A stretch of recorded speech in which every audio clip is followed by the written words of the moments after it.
La obra de marchitamiento del espíritu.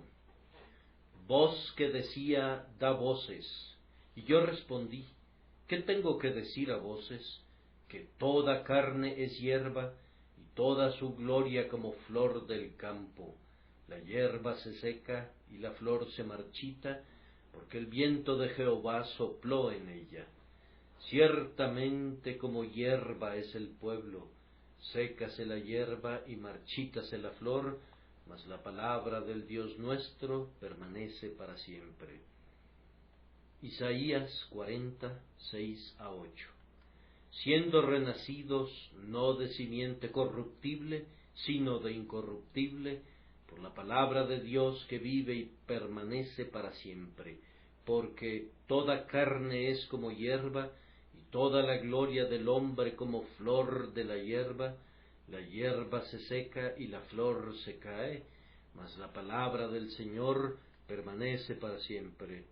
Primera carta de Pedro, capítulo 1, 23-25.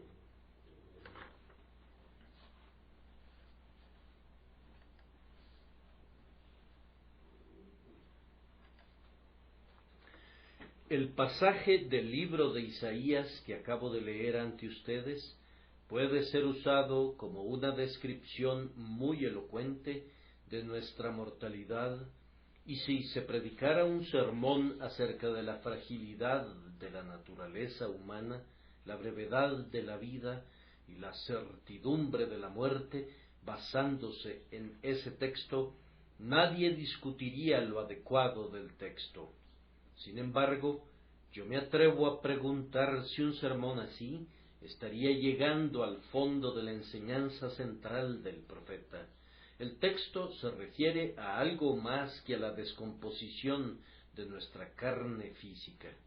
La mente carnal, la carne en otro sentido, es el propósito del Espíritu Santo cuando ordenó a su mensajero que proclamara esas palabras.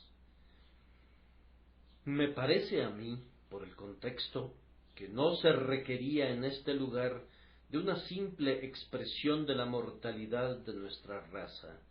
Difícilmente estaría a la altura de las otras sublimes revelaciones que la rodean, y de alguna manera se saldría del tema tratado en el contexto.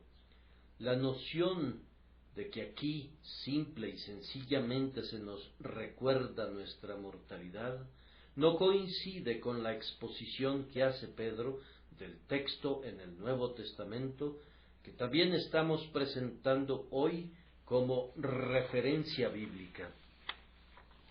Hay otro significado más espiritual aquí, más profundo y de mayor alcance que el que está contenido en la gran verdad obvia que todos nosotros vamos a morir. Analicen el capítulo de Isaías con sumo cuidado. ¿Cuál es su tema? Es la divina consolación de Sión. Sión había sido sacudida al revés y al derecho por serios conflictos. Se había estado doliendo a consecuencia de su pecado. El Señor, para quitar su aflicción, ordena a su profeta que anuncie la venida del muy esperado libertador y el fin y el cumplimiento de todas sus guerras y el perdón de toda su iniquidad. No cabe ninguna duda que este es el tema de la profecía. Ni tampoco hay interrogantes acerca del punto que sigue, que el profeta procede a predecir la venida de Juan el Bautista como el precursor del Mesías. No encontramos ningún problema en la explicación del pasaje: preparad camino a Jehová, enderezad calzada en la soledad a nuestro Dios. Pues el Nuevo Testamento una y otra vez vincula esto al Bautista y a su ministerio. El propósito de la venida del Bautista y de la misión del Mesías, a quien anunciaba, era la manifestación de la gloria divina. Vayan al versículo 5, y se manifestará la gloria de Jehová, y toda carne juntamente la verá, porque la boca de Jehová ha hablado. Entonces, ¿qué sigue a continuación? ¿Era necesario mencionar la mortalidad del hombre en este contexto? Creo que no. Hay una mayor coherencia de sentido en los versículos siguientes si entendemos su significado más profundo. ¿Acaso no quieren decir esto para crear un espacio para la manifestación de la gloria divina en Cristo Jesús y su salvación? ¿Se marchitará toda la gloria de la que el hombre hace alarde? La carne debe verse en su verdadera naturaleza corrupta y mortal, y sólo la gracia de Dios debe ser exaltada. Esto se vio primero durante el ministerio de Juan el Bautista, y debe ser la obra preparatoria del Espíritu Santo en los corazones de los hombres en todo momento, para que la gloria del Señor sea revelada y el orgullo humano sea confundido para siempre. El Espíritu sopla sobre la carne, y aquello que parecía vigoroso se vuelve débil, aquello que era hermoso de contemplar es corroído por la corrupción. De esta manera se descubre la verdadera naturaleza de la carne, su engaño queda al desnudo, su poder es destruido, y hay espacio para la dispensación de la palabra que permanece para siempre, y para el gobierno del pastor grandioso, cuyas palabras son espíritu y vida. El espíritu marchita, y esta obra es la preparación para la siembra y para la implantación a través de las cuales se obra la salvación. El proceso que marchita antes de la siembra fue cumplido de manera maravillosa en la predicación de Juan el Bautista. De manera muy apropiada, Juan desarrolló su ministerio en el desierto, pues lo rodeaba por completo un desierto espiritual. Él era la voz de uno que clama en el desierto. Su trabajo no era plantar, sino derribar a hachazos. La religión carnal de los judíos estaba en su punto culminante. El fariseísmo deambulaba por las calles, paseando toda su pompa. Los hombres descansaban de manera complaciente sólo en ceremonias externas, y la religión espiritual iba en una terrible decadencia. Por aquí y por allá se podía encontrar a Simeón y a Ana, pero como regla general, los hombres no conocían nada de religión espiritual, sino que decían en sus corazones: a Abraham tenemos por padre, y esto basta. ¿Qué conmoción causaría Juan cuando llamó a los arrogantes fariseos generación de víboras?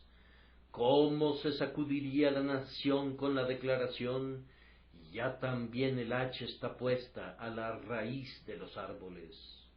Severo como Elías, su obra consistía en derribar montañas y abatir cualquier imaginación altiva. Esa palabra, arrepentíos, era un viento quemante para el bosque de la justicia propia, una bomba mortal para la confianza del ceremonialismo.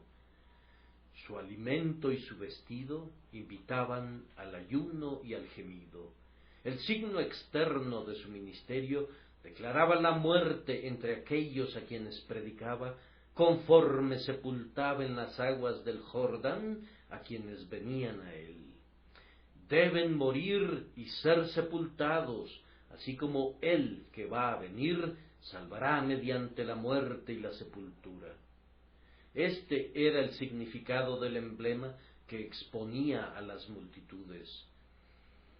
Su acto típico era tan cabal en su enseñanza como lo eran sus palabras, y como si eso no fuera suficiente, les prevenía de otro bautismo aún más inquisidor y exigente en el Espíritu Santo y fuego, y de la venida de uno cuyo aventador está en su mano para limpiar completamente su era.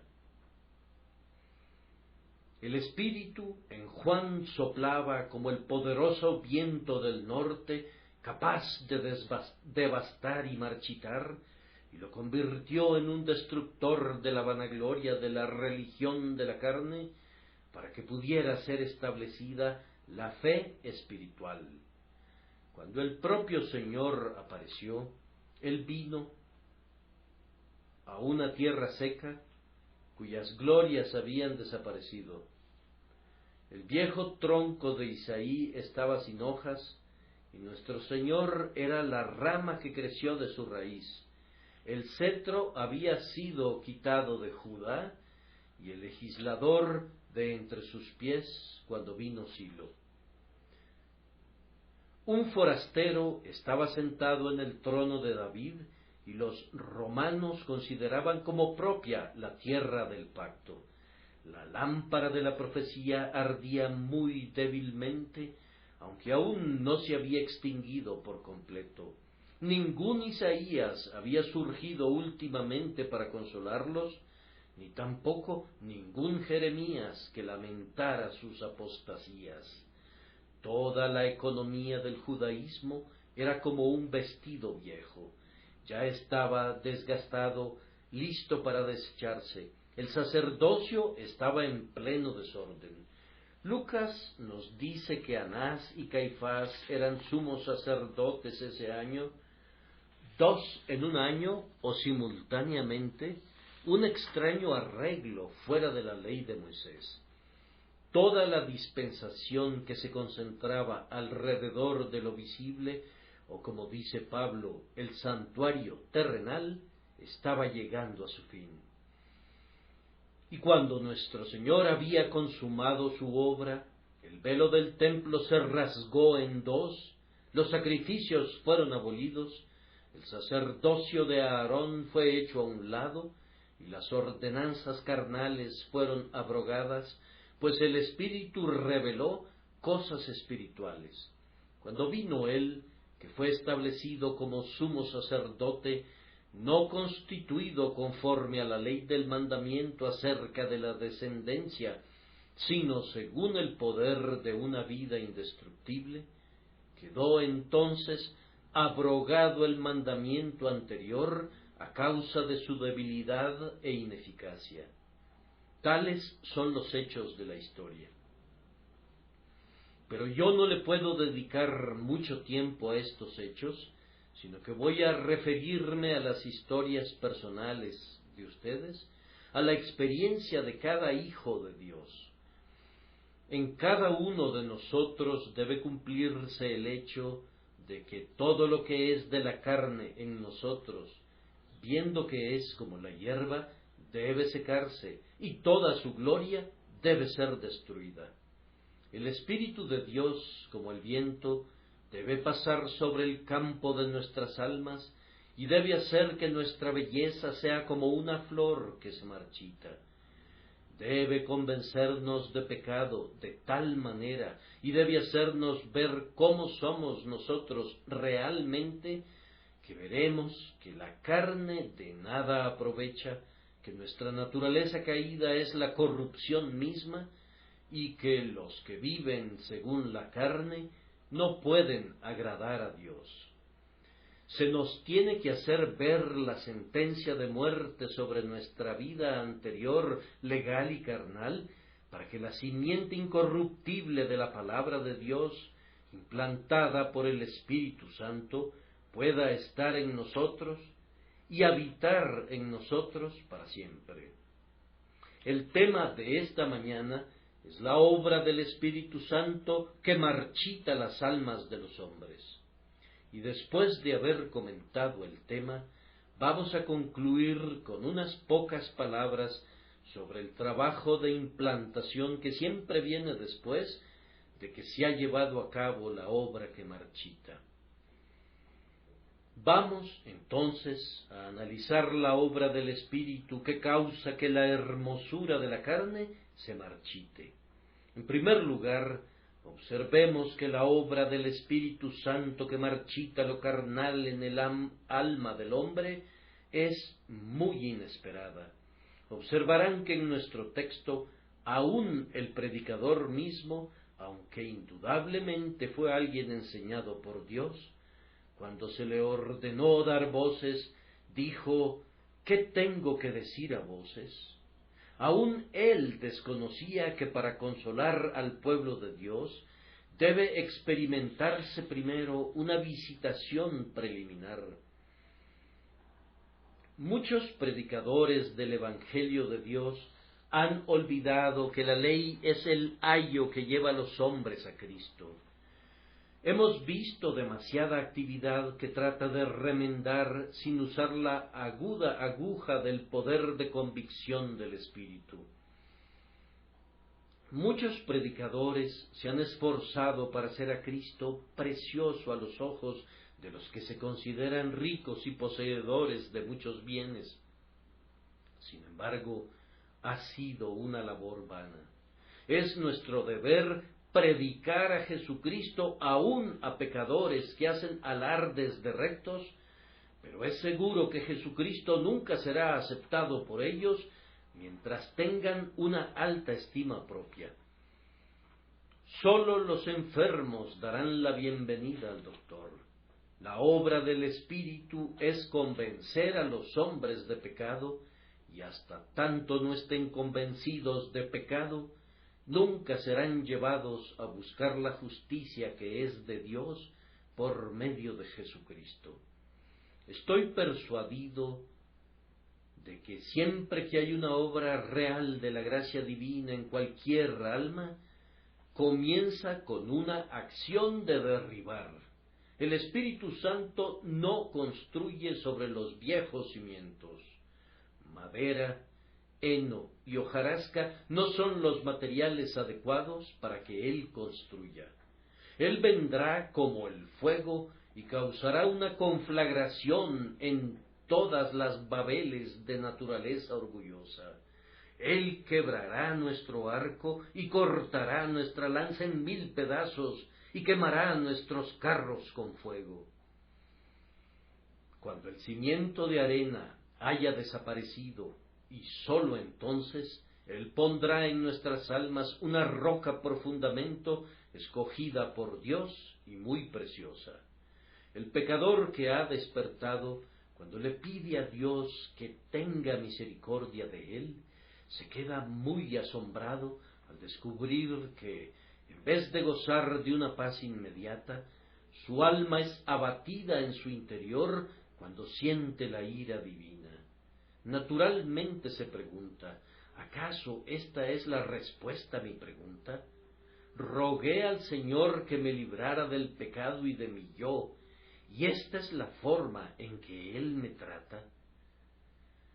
Yo dije: escúchame, y he aquí que Él me hiere con crueles heridas. Yo dije: vísteme, y he aquí que Él me ha despojado de los pocos harapos que antes me cubrían, y mi desnudez me mira a la cara. Yo dije: lávame, y he aquí Él me ha hundido en el foso de tal manera que hasta mis vestidos me aborrecen. ¿Acaso así se obtiene la gracia divina? Pecador, no te sorprendas, así es. ¿No te das cuenta del motivo? ¿Cómo podrás ser sanado mientras la carne orgullosa recubra tu herida? Debe desaparecer. Esa es la única forma de curarte permanentemente. Sería una insensatez cubrir tu herida o sanar tu carne y dejar que la lepra carcoma tus huesos. El médico grandioso va a cortar con su agudo bisturí hasta quitar la corrupción de la carne, pues sólo así se puede llevar a cabo tu curación. ¿Acaso no puedes ver que es divinamente sabio que, para que puedas ser vestido apropiadamente, debes ser desnudado primero? ¿Que preferirías tener por fuera la lustrosa justicia de Cristo, más blanca de lo que cualquier lavandería podría blanquear, y tener tus inmundos harapos escondidos por dentro? Hombre, deben ser tirados a la basura.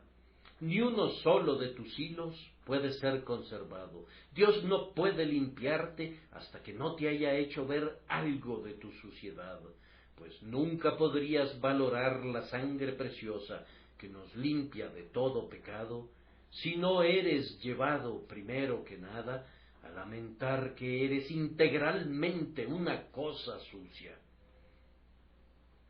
La obra de convicción del Espíritu, siempre que viene, es inesperada, y aun para el Hijo de Dios, en quien este proceso tiene que continuar, es a menudo sorprendente. Comenzamos a reconstruir aquello que el Espíritu de Dios ha destruido. Habiendo comenzado en el Espíritu, actuamos como si quisiéramos ser perfeccionados en la carne. Y entonces, cuando nuestra errónea reconstrucción tiene que ser derribada a nivel del suelo, nos quedamos tan sorprendidos como cuando al principio se cayeron las escamas de nuestros ojos. Newton se encontraba en una condición semejante a esta cuando escribió: «Pedí al Señor que pudiera crecer en la fe y en el amor y en toda gracia, conocer más acerca de su salvación y buscar con más dedicación su rostro. Fue Él quien me enseñó a orar así, y Él ha respondido mi oración, confío yo. Pero ha sido tal su responder que fui llevado al borde de la desesperación. Yo esperaba que en un momento favorable contestara de inmediato mi petición, y mediante el poder de contención de su amor subyugara mis pecados y me diera el descanso. En vez de esto, Él me hizo sentir la depravación oculta en mi corazón y dejó que los airados poderes del infierno atacaran toda la geografía de mi alma. Ah, no te sorprendas, pues así responde el Señor a su pueblo. La voz que dice: consolaos, consolaos, pueblo mío, alcanza su propósito haciéndolos oír en primer lugar: toda carne es hierba y toda su gloria como flor del campo. Más aún, esta obra de marchitar es conforme al orden usual de la operación divina.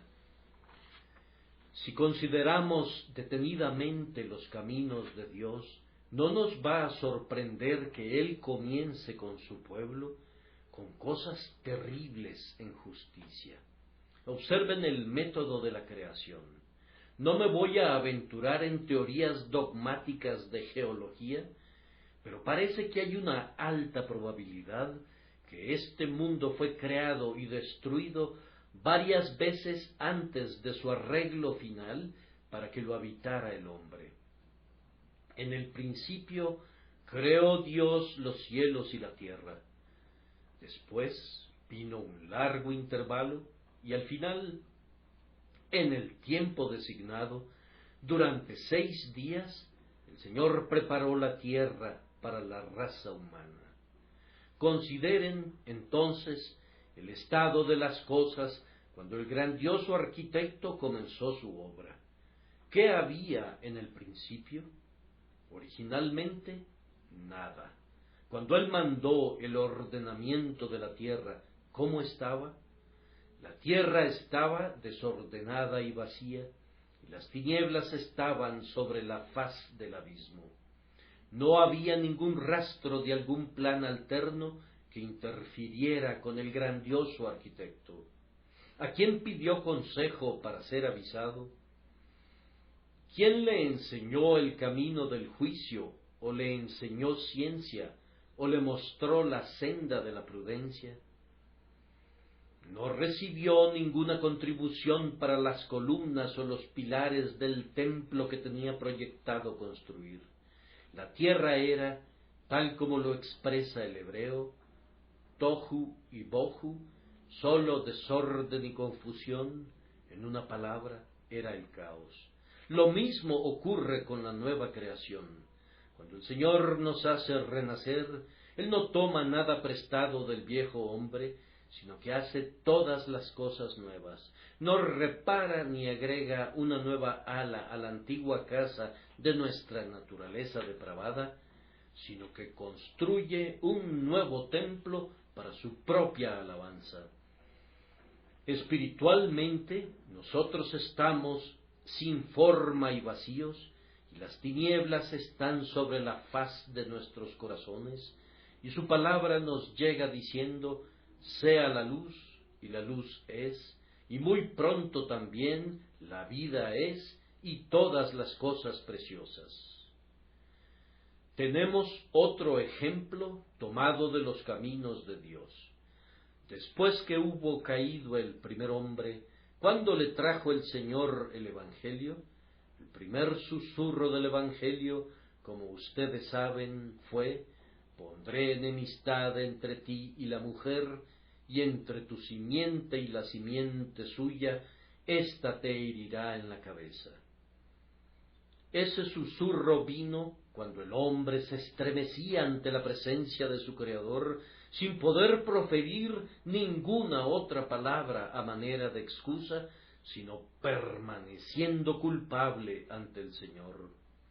¿Cuándo vistió el Señor Dios a nuestros padres? No lo hizo sin haberle formulado antes la pregunta: ¿quién te enseñó que estabas desnudo?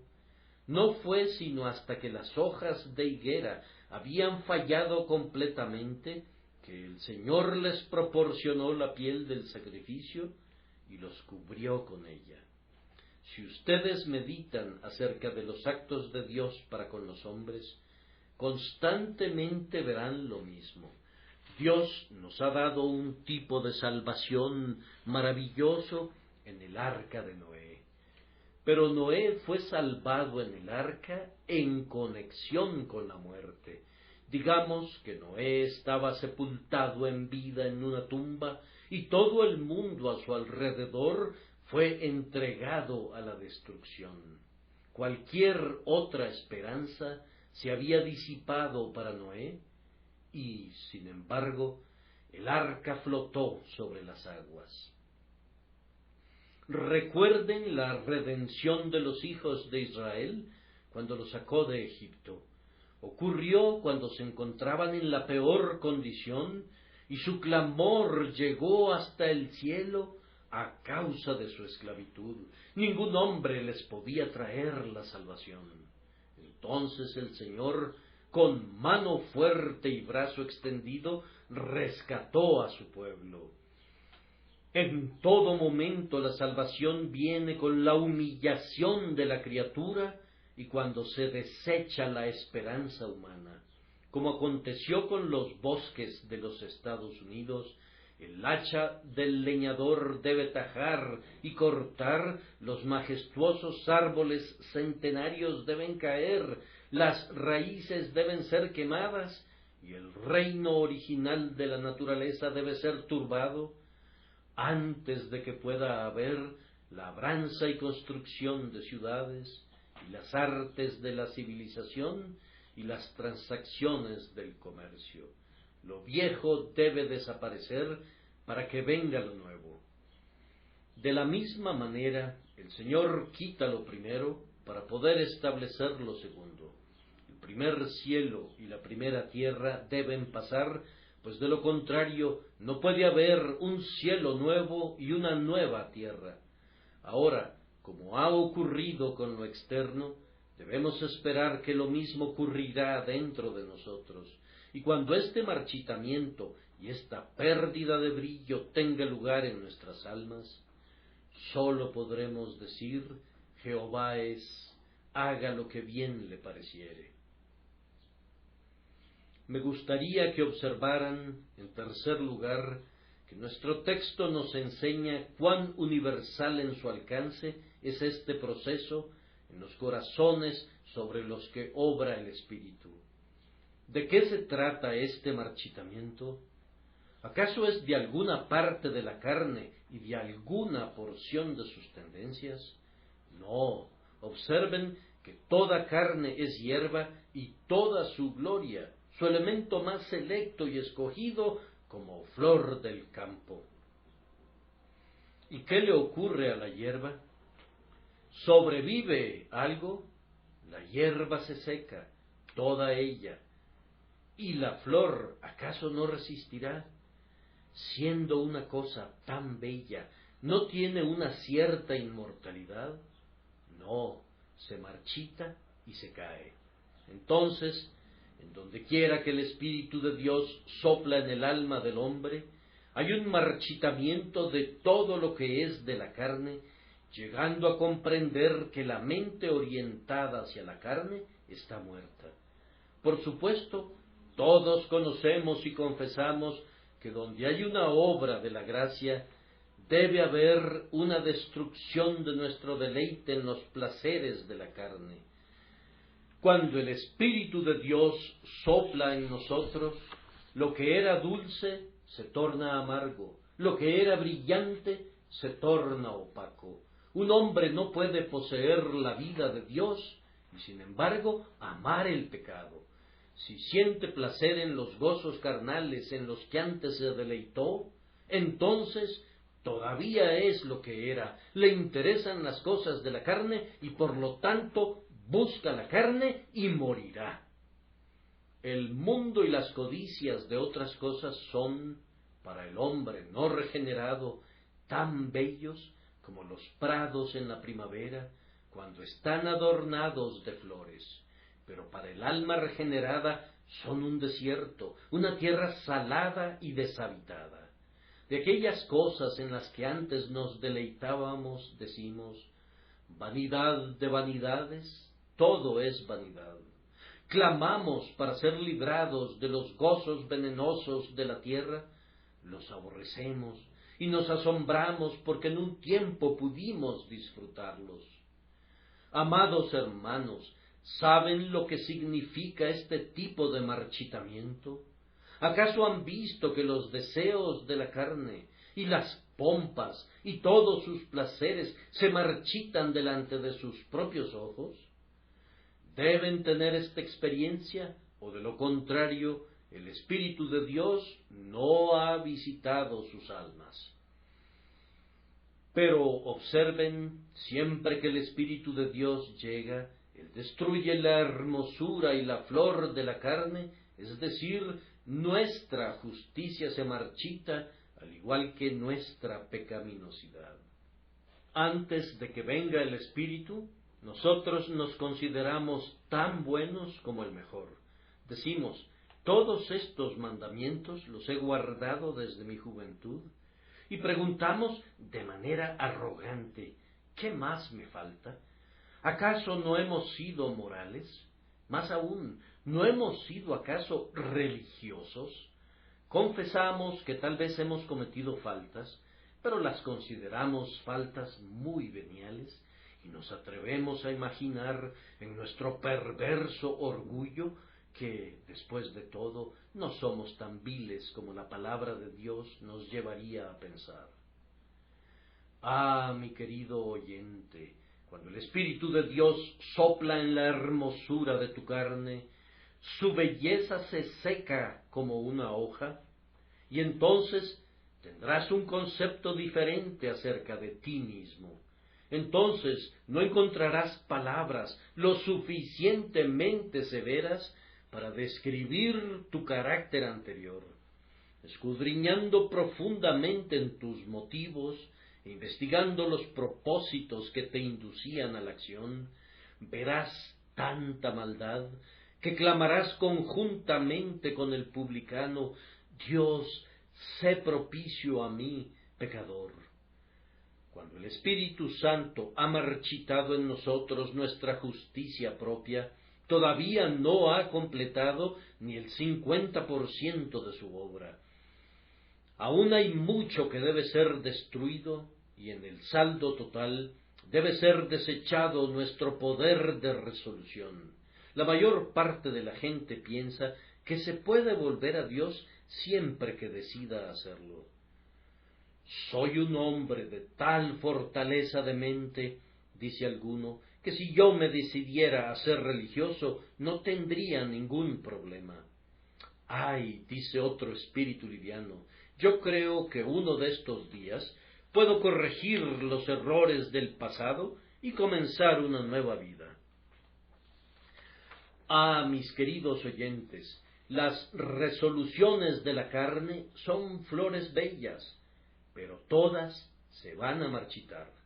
Cuando somos visitados por el Espíritu de Dios, encontramos que aun cuando la voluntad está presente en nosotros, no sabemos cómo llevar a cabo lo que queremos. Sí, y descubrimos que nuestra voluntad es contraria a todo lo que es bueno y que naturalmente no vamos a venir a Cristo para que podamos tener vida. Qué pobres cosas tan frágiles son las resoluciones cuando son vistas a la luz del Espíritu de Dios. Aún así el hombre dirá: después de todo, yo pienso que tengo dentro de mí una conciencia iluminada y una inteligencia que me guiará acertadamente. Voy a usar la luz de la naturaleza y no dudo que si me desvío un poco, voy a poder encontrar mi senda otra vez. Ah, hombre, tu sabiduría, que es la simple flor de tu naturaleza, ¿qué cosa es sino una insensatez, aunque tú no lo sabes?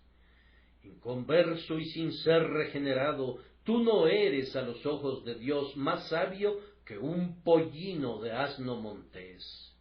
Yo quisiera que ustedes fuesen humillados en su propia estima como un niño a los pies de Jesús y que fueran llevados a exclamar: enséñame.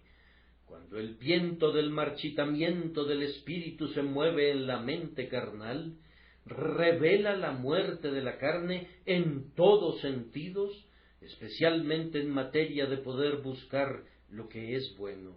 Entonces aprendemos la palabra de nuestro Señor: separados de mí, nada podéis hacer.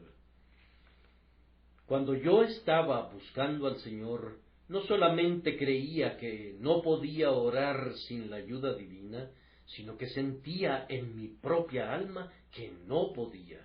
Entonces no me podía sentir bien, ni lamentar como yo quería, o gemir como yo quería. Anhelaba poder anhelar más a Cristo, pero ¡ay! Ni siquiera podía sentir que lo necesitaba a Él como debía sentirlo. Este corazón era entonces duro y terco, tan muerto como esos cadáveres descompuestos en sus tumbas. Oh, ¿qué no hubiera dado yo por una lágrima? Quería arrepentirme, pero no podía. Anhelaba creer, pero no podía. Me sentía atado, enredado y paralizado. Esta es una revelación humillante del Espíritu Santo de Dios, pero es necesaria, pues la fe de la carne no es la fe de los elegidos de Dios. La fe que justifica el alma es el don de Dios, no de nosotros. Necesitamos arrepentirnos del arrepentimiento que es obra de la carne. La flor de la carne debe marchitarse. Sólo la semilla del Espíritu producirá fruto para perfección. Los herederos del cielo no son engendrados de sangre, ni de voluntad de carne, ni de varón, sino de Dios. Si la obra en nosotros no es del Espíritu, sino nuestra, se va a doblar y se va a caer en el momento en que necesitemos más su protección. Y su fin será como la hierba del campo, que hoy es y mañana se echa en el horno. Ven entonces la universalidad de esta obra de marchitamiento en nosotros, pero les ruego que también observen cuán completa es. La hierba, ¿qué hace? ¿Se dobla? No, se seca. La flor del campo, ¿qué pasa con ella? ¿Inclina levemente su cabeza a un lado? No, nos dice Isaías que se marchita, y según Pedro se cae. No se puede revivir regándola, porque ha llegado a su fin.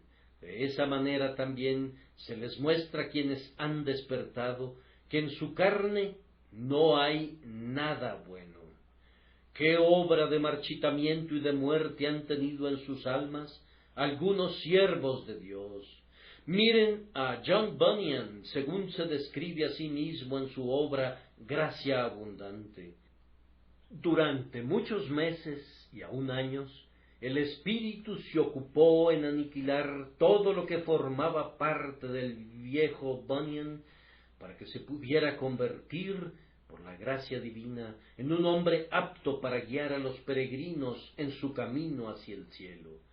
No todos hemos soportado la dura prueba durante tanto tiempo, pero en cada hijo de Dios debe haber una muerte al pecado, a la ley, al yo, y esta obra debe ser llevada a cabo antes de ser perfeccionados en Cristo y ser llevados al cielo. La corrupción no puede heredar la incorrupción. Es por medio del Espíritu que mortificamos las obras del cuerpo y tenemos vida. Pero, ¿no puede ser mejorada la mente carnal? De ninguna manera, por cuanto los designios de la carne son enemistad contra Dios, porque no se sujetan a la ley de Dios, ni tampoco pueden. ¿Acaso no puedes mejorar la vieja naturaleza? No, os es necesario nacer de nuevo.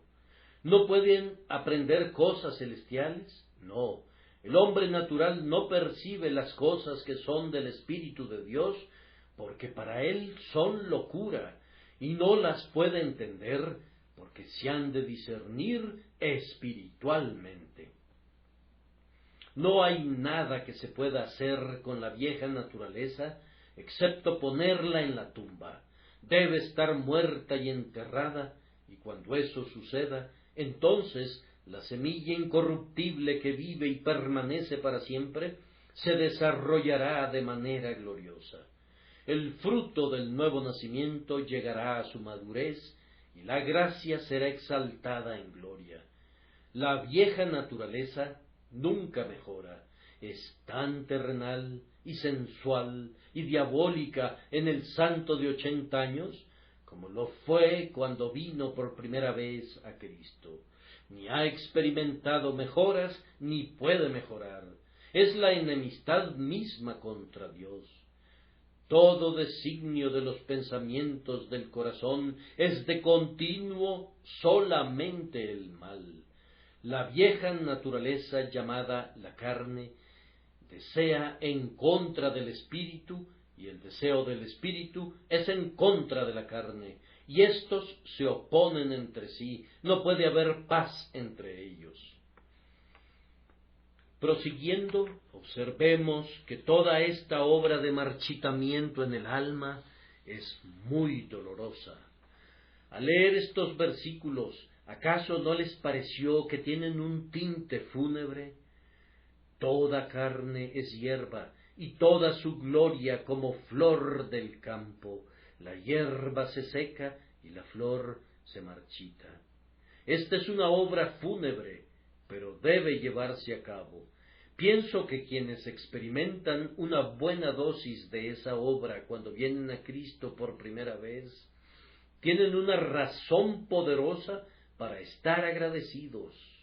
El curso de su vida será, con toda probabilidad, más brillante y más feliz. He observado que las personas que son convertidas con mucha facilidad y que vienen a Cristo con muy poco conocimiento acerca de su propia depravación, tienen que obtener ese conocimiento más tarde, y permanecen durante mucho tiempo como bebés en Cristo y se quedan perplejos ante asuntos que no los hubieran turbado si hubieran experimentado una obra más profunda al principio. No, amigo, si la gracia divina ha comenzado a construir en tu alma y dejar en su lugar alguna de las viejas paredes de la confianza en ti mismo, tendrá que ser derrumbada tarde o temprano. Puedes estar feliz porque algunas de esas paredes han permanecido, pero realmente se trata de una falsa congratulación. Tu gloriarte en ello no es bueno. Estoy seguro de esto, que Cristo nunca pondrá un remiendo de paño nuevo en vestido viejo, ni echará vino nuevo en odres viejos. Él sabe que el remiendo tira del vestido y se hace peor la rotura, y que los odres se rompen y el vino se derrama. Todo lo que es producto de la naturaleza debe quedar al descubierto. El edificio natural debe caerse, la madera y la argamasa, el techo y los cimientos, y debemos tener una casa no hecha por manos. Fue una gran bendición para nuestra ciudad de Londres que el gran incendio limpió todos los viejos edificios que eran las madrigueras de la peste. Después se construyó una ciudad mucho más sana, y es una gran bendición para un hombre cuando Dios barre de inmediato toda justicia propia y su correspondiente fuerza, y le hace sentir que no es nada y que no puede ser algo, y lo lleva a confesar que Cristo debe ser todo en todo, y que su única fortaleza está en el poder eterno del siempre bendito Espíritu. Algunas veces, en algún comercio o en una empresa, un viejo sistema ha estado en operación durante años y ha causado mucha confusión y ha dado lugar a mucha deshonestidad. Entonces llegas tú como el nuevo gerente general y estableces un sistema enteramente nuevo. Ahora, intenta si puedes injertar tu nuevo método en el viejo sistema. ¿Cómo te va a complicar la vida? Año tras año te dices a ti mismo, no funciona. Si hubiera acabado con todo lo anterior y hubiera comenzado de cero, limpio desde el principio, no habría tenido ni la 10ª parte de problemas. Dios no pretende injertar el sistema de gracia en la naturaleza corrupta, ni hacer que el nuevo Adán crezca a partir del viejo Adán. Pero Dios quiere enseñarnos esto.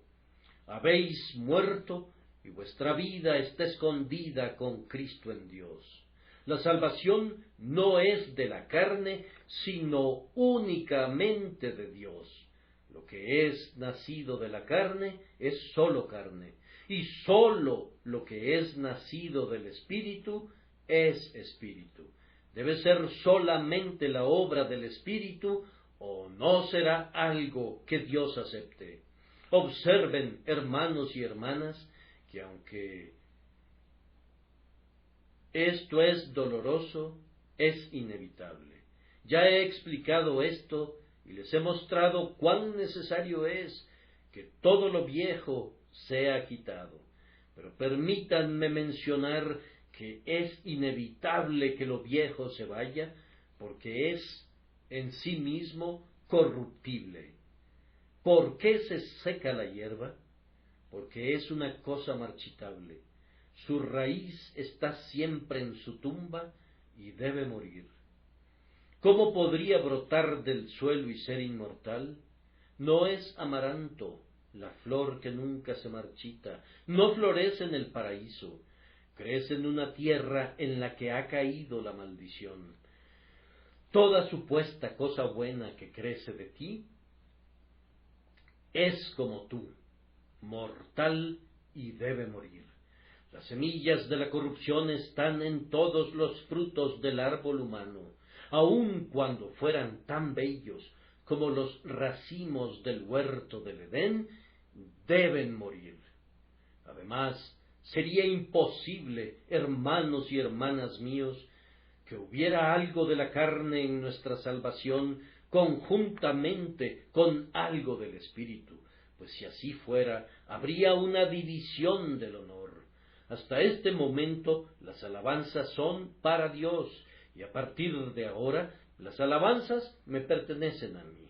Si yo fuera a ganar el cielo en parte por lo que yo hubiera hecho, y en parte por lo que Cristo hubiera hecho, y si la energía que me santificó fuera en alguna medida mi propia energía y en otra medida fuera divina, quienes dividen el trabajo también dividen la recompensa. Y los cantos del cielo, aunque serían en parte para Jehová, deberían ser también en parte para la criatura. Pero eso no ocurrirá. Sométete, carne orgullosa, humíllate, te digo. Aunque te laves y te purifiques como puedas, eres totalmente corrupto. Aunque te esfuerces hasta el agotamiento, construyes con madera que será quemada y con heno que será convertido en cenizas. Abandona toda confianza en ti mismo y deja que la obra pertenezca a quien le pertenece y que el mérito sea para quien corresponde, es decir, únicamente para Dios. Es inevitable, entonces, que haya esta obra de marchitamiento. Concluyo con una palabra de consuelo para cualquiera que esté experimentando el proceso que estamos describiendo, y espero que algunos de ustedes estén en esa condición. Me da mucho gozo cuando escucho que ustedes, inconversos, se sienten muy miserables, pues las miserias que son obras del Espíritu Santo son siempre el preludio de la felicidad. La obra del Espíritu es de marchitar. Me encanta la traducción que tenemos, porque el Espíritu de Jehová sopló en ella.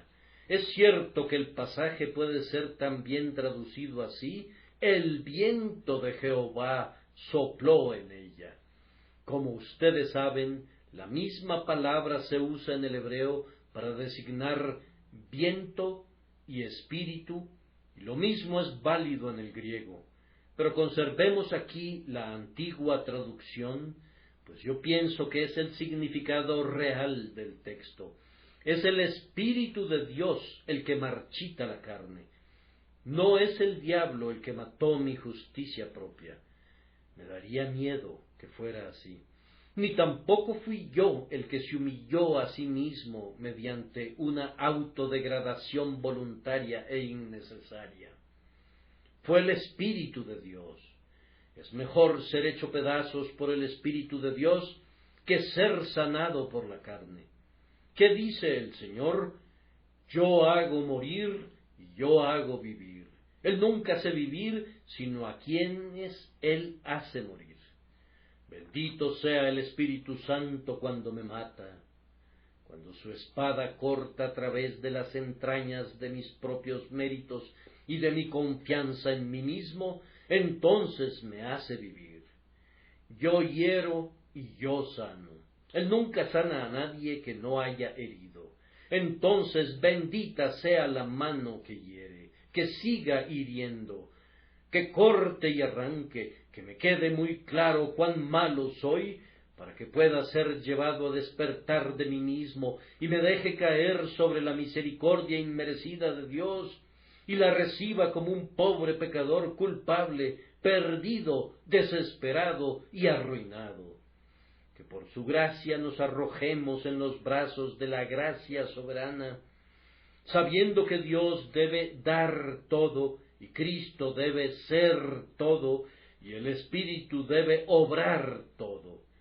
Y el hombre debe ser como barro en las manos del alfarero, para que el Señor pueda llevar a cabo en él lo que le parezca bien.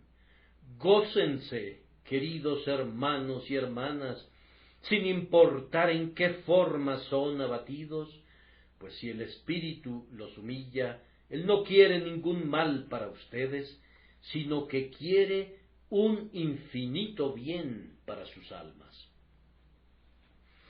Ahora vamos a concluir con unas pocas frases relativas a la implantación. Según Pedro, aunque la carne se marchita y la flor se cae, en los hijos de Dios hay un proceso inverso al marchitamiento que es de otra índole, siendo renacidos no de simiente corruptible, sino de incorruptible, por la palabra de Dios que vive y permanece para siempre.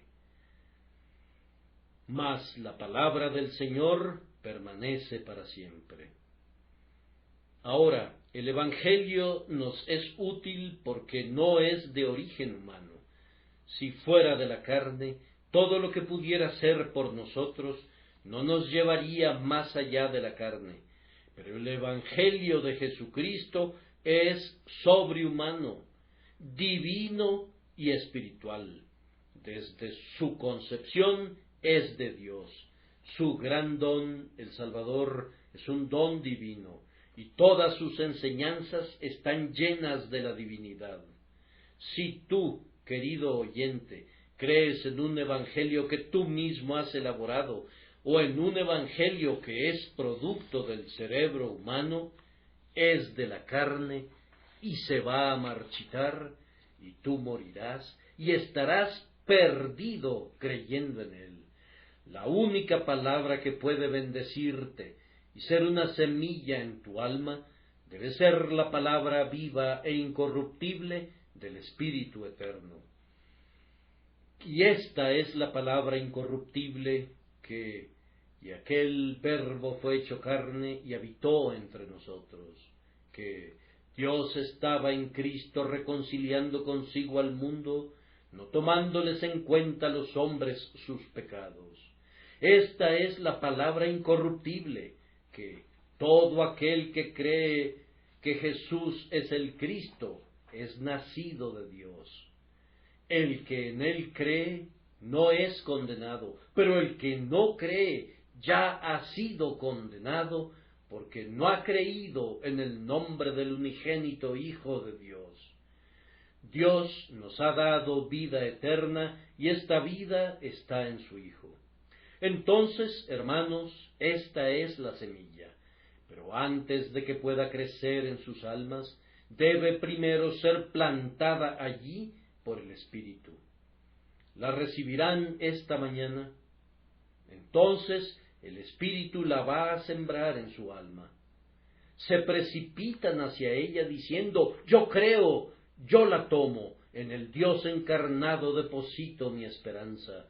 Toda mi confianza está en el sacrificio sustituto, en la completa expiación de Cristo.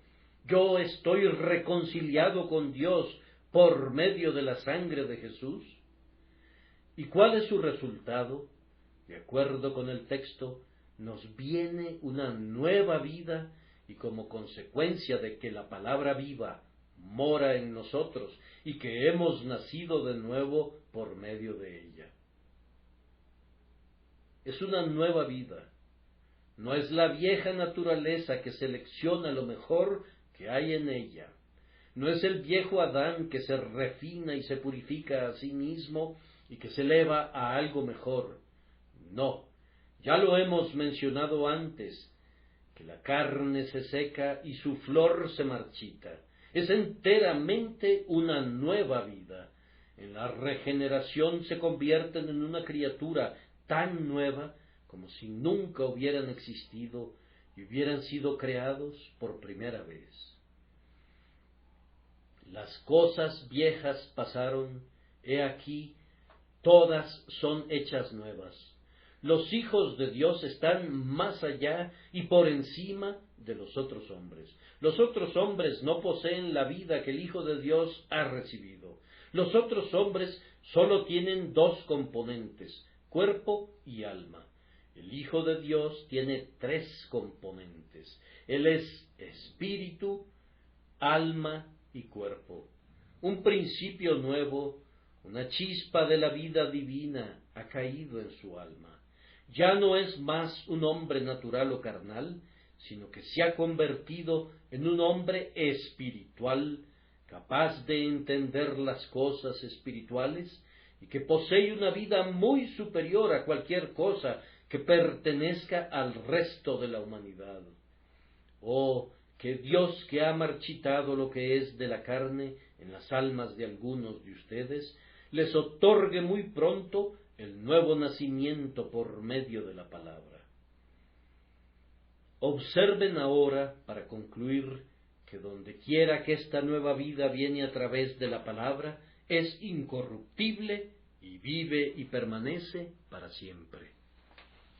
Tratar de arrancar la buena semilla del corazón de un creyente y tratar de destruir la nueva naturaleza en él es algo que intentan la tierra y el infierno, pero no lo han podido lograr.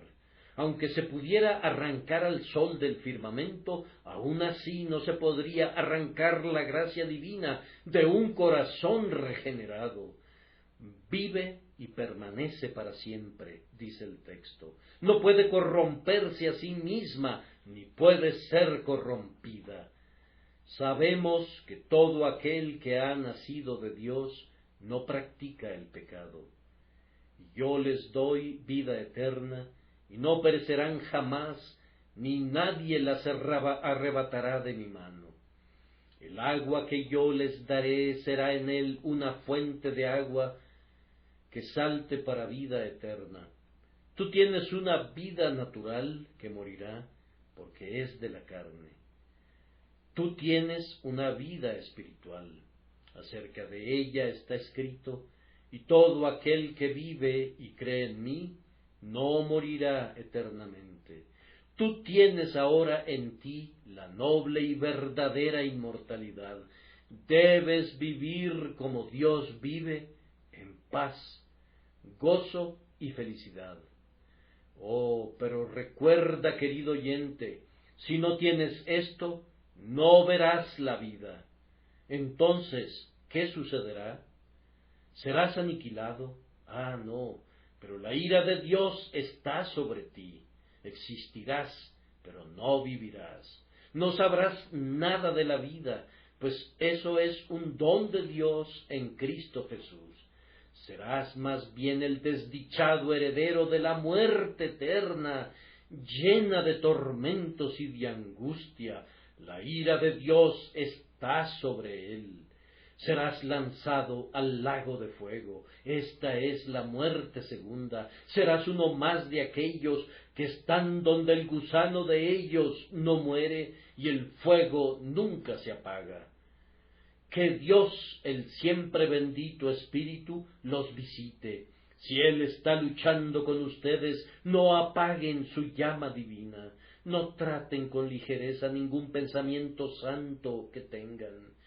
Si hoy deben confesar que no son nacidos de nuevo, humíllense ante eso, vayan y busquen la misericordia del Señor, ruéguenle para que los trate con gracia y misericordia y los salve.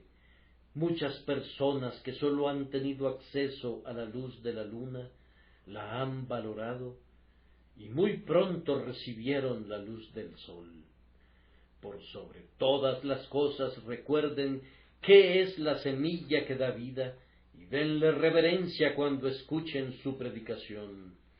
Y esta es la palabra que por el Evangelio os ha sido anunciada. Respétenla y recíbanla. Recuerden que la semilla que da vida está toda envuelta en esta frase: cree en el Señor Jesucristo y serás salvo.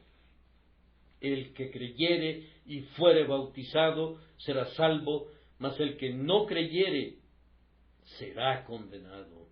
Que Dios los bendiga por Jesucristo nuestro Señor.